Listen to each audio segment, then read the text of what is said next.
All right, good evening, class. This is your professor, Dr. Jace K. Austin, and welcome to week number 9. That is right, week number 9 of your 7314 class, which is your reference class.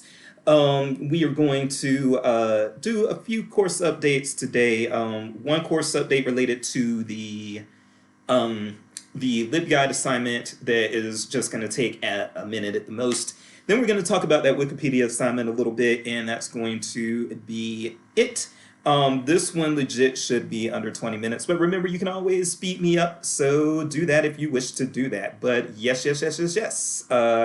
Since I have been asked a couple questions about the Wikipedia assignment, I am going to go ahead and do my little Wikipedia spiel, and that's probably about a 15-minute speech, maybe. But hopefully, after I talk about Wikipedia a bit and the role that it plays in the current information landscape, maybe you will have a better appreciation of why you have to do the Wikipedia edit assignment, which will be due on April the 11th, 2021. So, first, let's talk about the little update, and I will make this official somehow in the course. But let's talk about this little update that we've got for the LibGuide assignment. Let's do that first. The LibGuide assignment, by the way, is due on April the 25th. I hope that you all are working on your semester-long project because, again, March is a bit of a slow month, and so this is the perfect time to work on that. All right, so let's get into this LibGuide thing here, and let me just say that, and again, I am going to alter what is going on in this so that it is reflected of this. But one thing that I want you all to know is that I am actually going to relax the requirements here. I want you to do something that you care about, something that is interesting to you, make a LibGuide of that. So I am not going to require you to pick from a specific list, and I am not going to require you to do something scholarly, like some form of scholarly topic.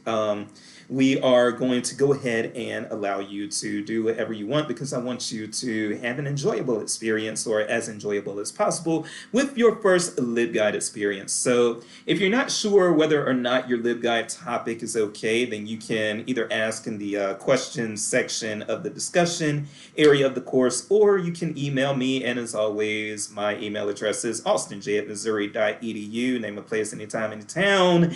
Email me at any time, and I will get back to you hopefully within 48 hours. All right, so that is the little LibGuide update, and again, I will make sure that that is reflected in the assignment prompt. I will alter the prompt a little bit, but now let's go over to the Wikipedia edit assignment, which again is due on April the 11th, so after spring break. And by the way, I don't anticipate the Wikipedia edit assignment to take you all a lot of time, but still give yourself adequate time. So that is it's good that we had a few questions about it because, yes, that encourages me to talk about it here. So that is what I am going to do. Now, first of all, and a lot of you already probably know this, but I'm just going to say this. Wikipedia is actually a very, very useful source when you are delivering reference. Because, and by the way, I started being a reference librarian in 2008. So the internet was very well already a thing by the time that I was delivering reference services in libraries.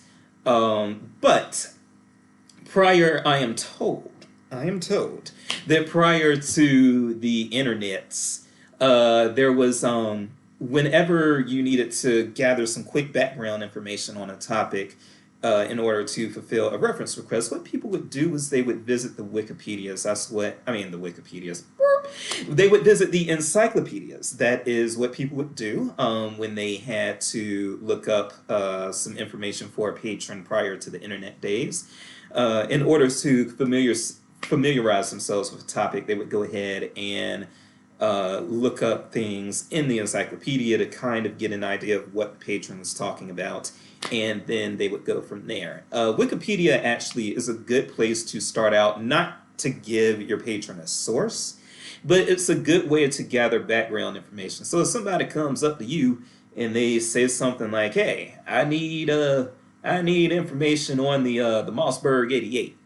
And you're somebody who has never fired a gun and never touched a gun and know nothing about guns, and you don't even know what a Mossberg 88 is. They ask you what a Mossberg 88 is. Well, they tell you, "I need information on the Mossberg 88, how to care for my Mossberg 88." And you're thinking to yourself, what? First of all, it is okay to ask. It's okay to ask your patrons questions to learn a bit more and focus on what they are actually trying to tell you, what their information need is. So it's okay for you to say, okay, well, what is, before I get into this, before I try to look up information on how to care for your Mossberg 88, can you just tell me what a Mossberg 88 is, in your own words, briefly? Say something to them like that. And they may say something like, "Oh, yeah, it's a shotgun." And then you say, "Oh, okay." And then from there, you can start looking up shotguns, and you can Google Mossberg 88 shotgun, and Google will correct the spelling for you if you don't know how to spell it, and so on.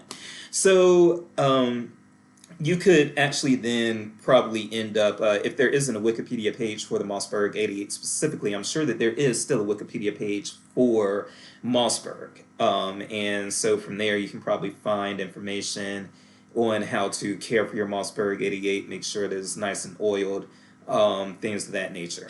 But, yeah, so Wikipedia has allowed the reference librarian to do an initial search on a topic and be able to just look up information, just general information on the topic in general.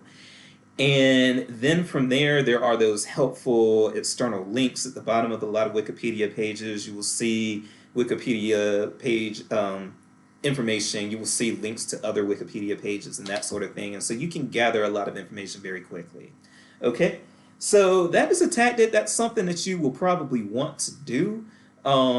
If you are unfamiliar with the subject, just type it in into Google really quick, and a Wikipedia page usually is one of the first things that comes up. But again, I don't recommend that you actually offer the Wikipedia page to your patron as a source. I just recommend that if you are in a bind and looking for information quickly, then the Wikipedia page might be something that allows you to do the background information, and from there you can find out more about your topic. Okay? Now, there are some misconceptions about Wikipedia. First and foremost, and again, a lot of you probably already know this, but Wikipedia is actually highly accurate. The reason why most professors don't allow you to use Wikipedia as a source is not because of inaccuracy. There are two things that are real big problems with using Wikipedia as a source, and again, those are not generally the accuracy issues. Wikipedia has been found in some studies to be, nearly as accurate as Britannica, and Wikipedia has a lot of people that go in and edit it, and these people take it very seriously to make sure that Wikipedia is as accurate as possible. So don't think that Wikipedia has this really, really strong accuracy problem. That is not the problem with Wikipedia. But Wikipedia does have two other problems that make it not very viable for a source, especially when people are turning in work for school. But I wouldn't necessarily use it as a source in the public library either. And those two things are instability and authority. So when I talk about instability, the issue with Wikipedia, again, Wikipedia can be very accurate.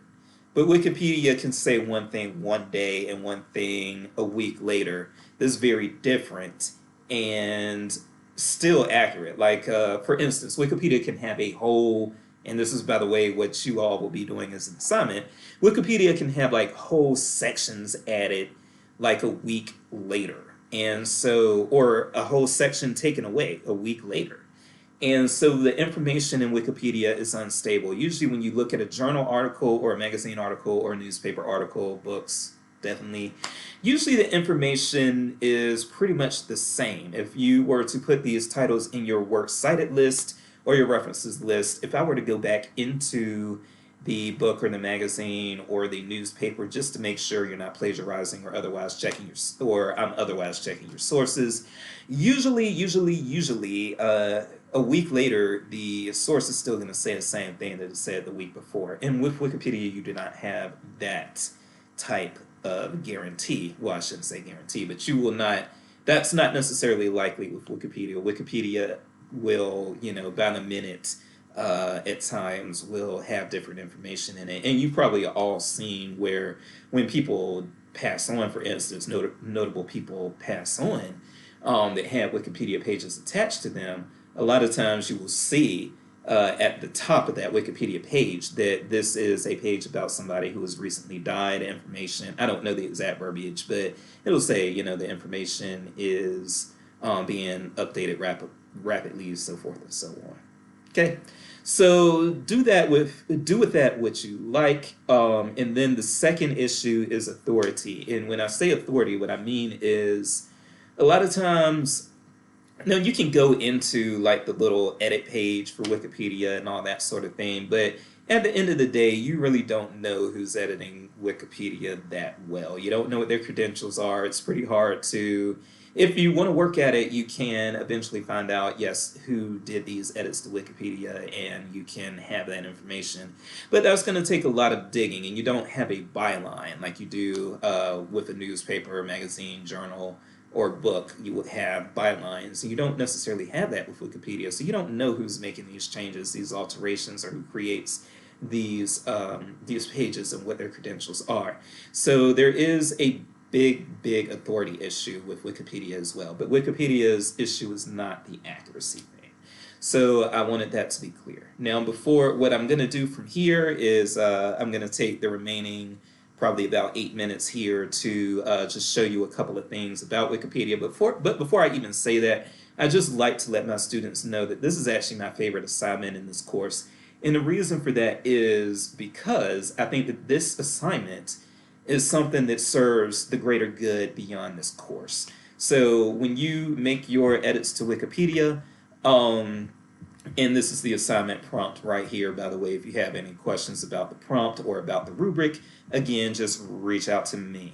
And you can, by the way, you can pick, again, whatever is interesting to you, just like what I said with the LibGuide. You can pick whatever topic. If there's a page of whatever topic that you like, it doesn't have to be something scholarly. It can be about a football team or about a person you like, a musician you like, or, about your hometown. Whatever. But just make sure that you make some form of substantial edit that makes the that makes the page a little better, enhances the page. And source what you add, please, and make sure that what you're sourcing is a reliable source. But this is my favorite thing, my favorite assignment, because I feel that by enhancing Wikipedia pages, you're not just serving your own needs within this class, but I actually think that you are helping with the greater information good, because somebody may come across your page even 5 years from now, and your edit may still be there, and that edit wasn't there prior to you making the edit, but your edit makes the page better, and so the public is well served by the labor that you are going to be performing here. So now that I've said that, first of all, I do have a couple of discussion questions. People have already, like I said, asked about the Wikipedia assignment, so I'm going to address those questions now. First of all, Benjamin asked if the summary and reflection, if it had to be two different documents or if it could be the same document separated by subheadings. I would prefer one document. It's just easier for me to work with one document. But if for some reason it's easier for you to just turn in two documents there, then that's fine. But I would prefer one document, and you can have like subheadings or page breaks or whatever to separate your summary from your reflection and that sort of thing. And then Otter also had a good question about the visual editor. Yes, it is fine to use the visual editor. If I think it would just be kind of a bleep hole move for me to say you can't use the visual editor, it would. I think that as long as you make the good content alteration, then I'm not going to try to make you do the most laborsome procedure in order to do that. So with that said, let's just look at a couple things on the web that I wanted to, two things on the web that I wanted to point out to you, actually now three, and then we will wrap this up. So, whoa, okay, I am giving free advertising to T-Mobile, so they better give me a commission.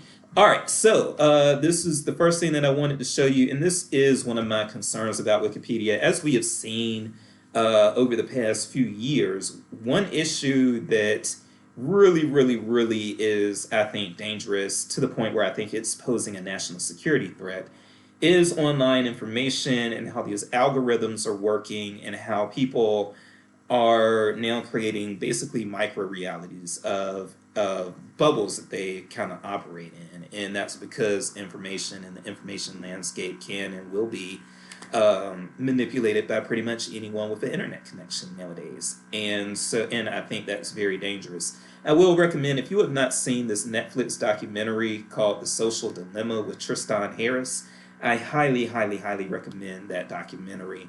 And it'll show you some of the things that people just are not, I believe, conscious of. Because people are these days are very convinced of their own correctness and their own little information bubble. And this is the left and the right. I will admit that I'm a liberal, and you will see that, like for instance, okay, I'm showing you even more than I thought I was going to, but you'll see this, like NPR ran this a few days ago about far right information is thriving on Facebook. A new study shows just how much, and you can Google this and it'll pop up. There's no paywall on this. So this might be interesting to you if you are an information-minded person, but the main thing that I want to say is I don't think it's just the right, I think it's the left too. And I think that people have just become so convinced that they're so right about everything. And we are our information creates our realities. Here's the thing. Nobody really sees everything. Okay, this is gonna go on for 25 minutes, I'm sorry. But nobody sees everything. What our minds do is they take in as much information as they can and cobble together a reality for us. But that reality is very little of what is actually out there. And this may be a crude example, but here's an example that I'm going to compare that to. So think about the fact that we only see the light on the basically the Roy G. Biv light, like the red, orange, yellow, green, blue, indigo, violet. That's what we as humans pretty much see. We can see the wavelengths of light only for that limited part of the spectrum. Now, there are species that can see lower wavelengths than red, which would be infrared, or higher wavelengths than violet, which would be ultraviolet. There are species that can see those without aid, but we are not those species. But yes, there is ultraviolet radiation all around us. There is infrared radiation all around us. And we don't incorporate that into our realities because it's not what we see.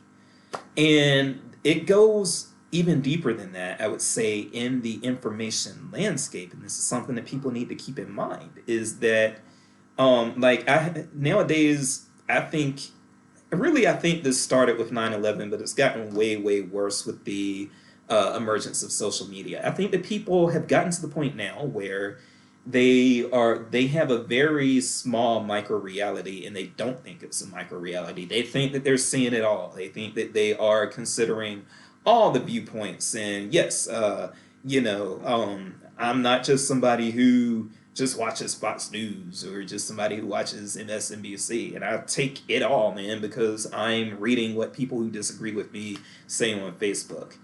And what these folk don't realize is that no, you ain't. No, you ain't. And I've had to tell people this on Facebook before I got off of Facebook, because Facebook was just starting. If you're an information professional, sometimes Facebook will just whoop you, and that's what it did to me. But prior to getting off Facebook, I had to tell a lot of people, no, you are not engaging the opposite side on social media the way you think you are. Those algorithms are designed to keep you coming back.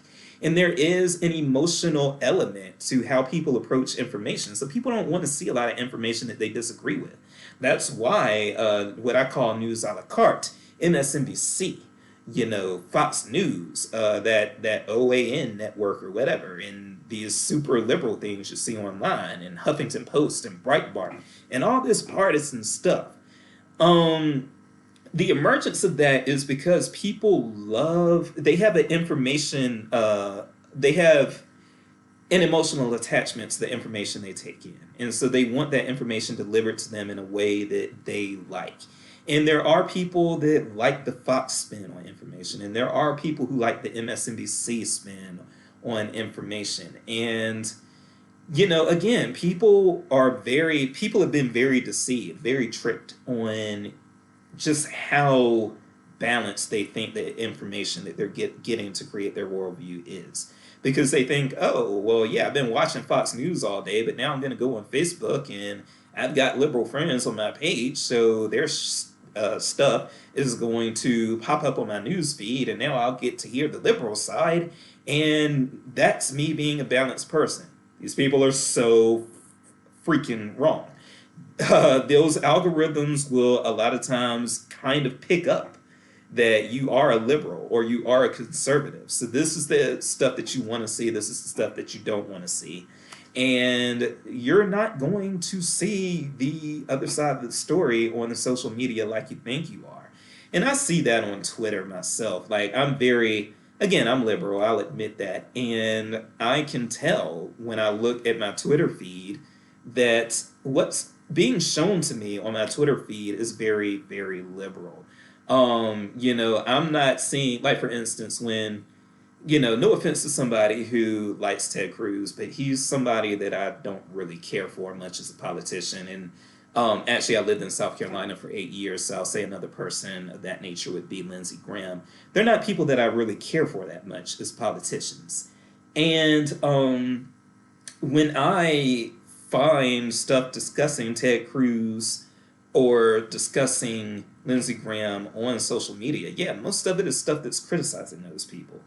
And the reason for that is because Twitter has figured out, that algorithm has figured out that I'm a liberal. And so I want to see the tweets that criticize Lindsey Graham, not the tweets that support Lindsey Graham. And there is a whole other world out there for my conservative friends that the algorithm has shown them to be conservative. They probably see a lot of stuff that supports Ted Cruz, supports Lindsey Graham, supports Mitch McConnell. And so that is something that needs to be taken into consideration, because if it's not, then you're going to create that micro reality for yourself and just be so determined that Lindsey Graham is this terrible person. And maybe he is, I don't know. But, certainly there are people who don't see him that way. He just won re-election.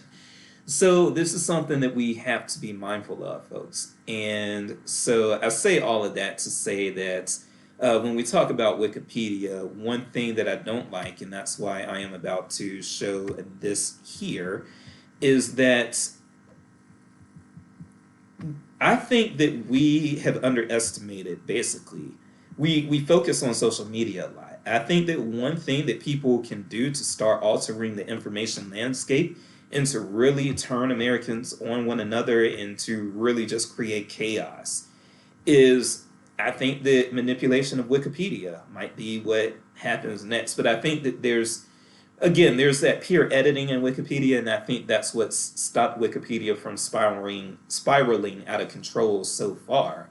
But look at this. Meet the man behind a third of what's on Wikipedia. Folks, this scares the hell out of me. This is one guy, Stephen Pruitt, who has made nearly 3 million edits on Wikipedia, written 35,000 original articles. This is a man who is controlling our information landscape, and I think it's very, very alarming. I shouldn't say he's controlling the information landscape, but he is certainly manipulating it very, very highly. Okay? And you have to ask yourself, who is this guy? Who the hell is he? Because he's got quite an influence on the information we're taking in. So who is this guy? I guess it's going to go to 30 minutes. I'm sorry, y'all. But this is something I'm passionate about, if you can't tell. And so when I'm passionate about something, I will preach on it. And this worries me because, again, who is this guy? If it weren't for this news article, I would have never known about this guy, and yet he is probably manipulated, edited, whatever you want to say, a lot of the information that I've taken in over the years, and that's very dangerous. Now, I will say, and I think it can lead, by the way, to a security threat. Now, I will say that what's happened is now Wikipedia has a Wikipedia page about Stephen Pruitt. So at least now we can know a little bit more about this guy. When I say credentials, at least now we know that he does have a bachelor's degree from William and Mary, which is a respectable school. I lived in Virginia for part of my upbringing, so you can learn information about this man now. But still, we still don't really know a lot about what his intentions really are. And we don't know. We don't know what he's up to, and I think that's alarming. I think it's concerning. And I think that if somebody is savvy enough to figure out how to get around the peer editing system or how to beat the peer editing system in order to misinform people, I think we're in some pretty deep dog duty. Okay. And the last thing that I'm going to say about Wikipedia is that there are, in librarians, you will see this if you get on library listservs, which you probably will as a librarian. One thing that you're going to see are a lot of calls for Wikipedia edit-a-thons. And I do hope that you all will be motivated enough from this assignment that you will take part in some of these Wikipedia edit-a-thons, time permitting, in the future. And as you can see, cite National Library of Medicine edit-a-thon that's going on here. But what happens is you can have edit-a-thons, and the edit-a-thons a lot of times have a social justice, element to them. So you might see an edit-a-thon, to make sure that, there's more than just an Anglo perspective or more than just a cishet male perspective to Wikipedia content. And you also see things like this where, the National Library of Medicine get some of that accurate, reliable information into Wikipedia from things like the National Library of Medicine or other reliable, information resources in order to make that information more reliable, more accurate, and more useful to the public. And so just be on the lookout for edit-a-thons if this is something that interests you, because a lot of librarians participate in them. And I think, again, that they are for the greater good. So that is my Wikipedia soapboxing. If you have any questions, again, email me, austinj@missouri.edu. And from there, I am Dr. Jace. Peace and grace, and I'm out.